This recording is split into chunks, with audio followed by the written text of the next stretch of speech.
Okay, so let's start by spinning him around. And as you can tell, my client already has fairly short hair. He's the type that comes in every week for your haircut. He just likes to keep it short. But I'm going to start by putting in the first initial guideline with my Andes T eyeliners. Now, it's very important whenever you put in this first initial guideline that you keep it as straight and as clean as possible. And it's very important to keep it straight and clean as possible because whenever you start to fade, you won't get lost, and it's just going to make the whole fading process a whole lot easier, and it's going to save you time. Now I'm using the Babyliss shaver, and what this is doing, this is really taking the hair down all the way to the skin. The Andes T eyeliners did a good job by bringing the hair down to stubble, but the Babyliss shaver will really bring it all the way down to skin, and whenever you run your hands across the Babyliss head, you will no longer be able to feel any kind of hair. These things are a beast, so if you're ever looking for a good shaver, then I highly recommend the Babyliss shaver. As you can see, it's straight skin, no hair. Just to give you a lesson on the clipper, whenever the blade is closed, it's 0, and whenever the blade is open, it's a half. Okay, so we're going to go with our blade open, and we're going to go about 1/4 to 1/2 inch above the first initial guideline. This is the second guideline, and the main objective here is to erase the line between skin and hair. Now that I have my second guideline put in, I can begin by closing my blade fully closed and start fading out the bottom line. Now I want you to pay attention to how I'm just using small and consistent strokes and using the corner of my blade to take out the bottom line. If I were to use a whole blade, then I would just push up the fade and make a whole nother guideline. And I did switch on over to my Wahl cordless seniors, and the reason why I switched clippers is because I have the blades on these clippers to cut a whole lot closer than my other ones. But back to the fade, you can see that the bottom line is pretty much faded out at this point, but my OCD is just kicking in a little bit and I'm spending a little bit more time on it, which isn't a bad thing because the more detail you put into the fade, the better it's going to look, and the more that your client is going to appreciate you. Now with my number 1 guard, I'm making my third guideline going about 1/2 inch above my second guideline. And as you can see, that created a line between the 0 and the number 1. And in order to take out that line, we're going to use our half guard, right? It makes sense. It's like counting. You go from 0, half, 1, 1 1/2, 2. And that's basically all fading is. It's just mathematics. So, like I said, the half guard goes right into the line right between the 0 and the number 1, taking that line out easily.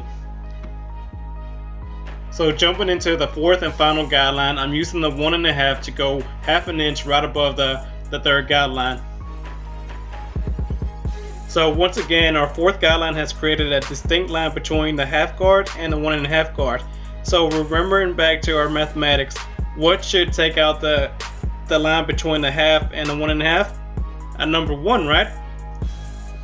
So basically throughout this whole fade, we've gone from 0, half, 1, and 1 1/2. Simple, right? But I do want you to notice how I'm not really attacking the front temple of his head, just because that's a lighter area and all the darker hair is in the back, so that's where my main concentration is at. But as you can tell, that fade is already blurry. Jumping into the top section of his head, I'm not really going to go too far into detail on this part, strictly because I am planning on doing a video on how to cut with scissors. But for all my new barbers out there that don't know how to cut with scissors, my best advice to y'all would be just to do it. Whenever I first started in the shop, I really didn't know how to cut with scissors, but I quickly realized that if I wanted to be successful in the barber industry, that I had to be diverse, so I knew that I had to learn how to cut with scissors. Now my client really did have nice long curly hair, but he was just so tired of it, he wanted to try something different, so we are going to cut it into a comb over. Comb overs have just become so popular in today's time.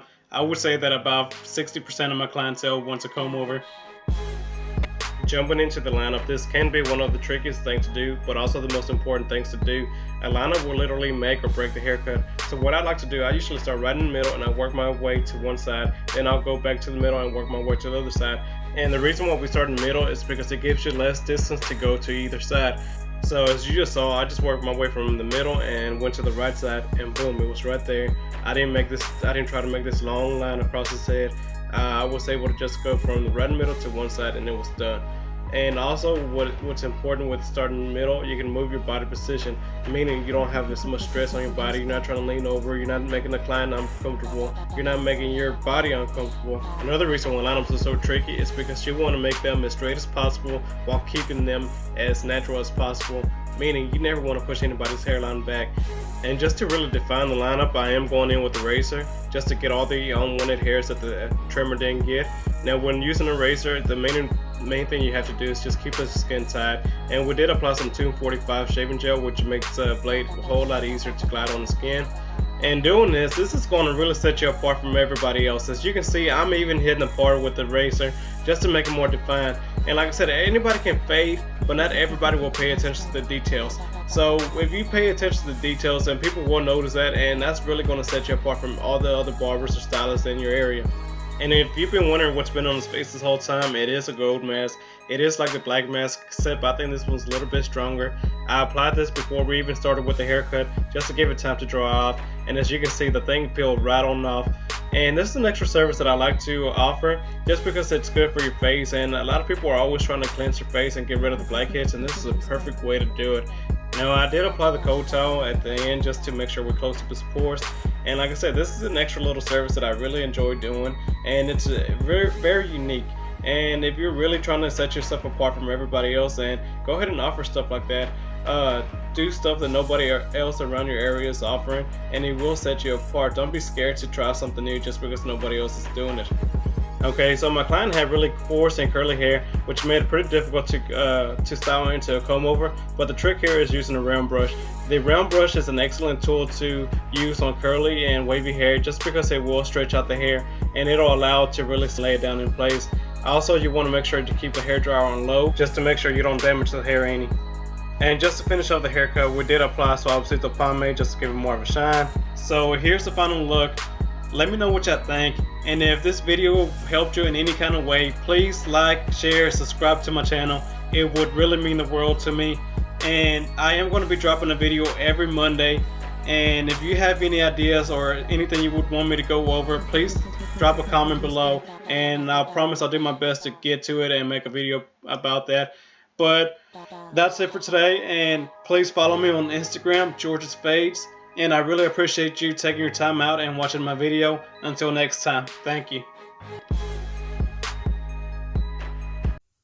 See, now I'm ready to attack the bottom line. And I did switch clippers.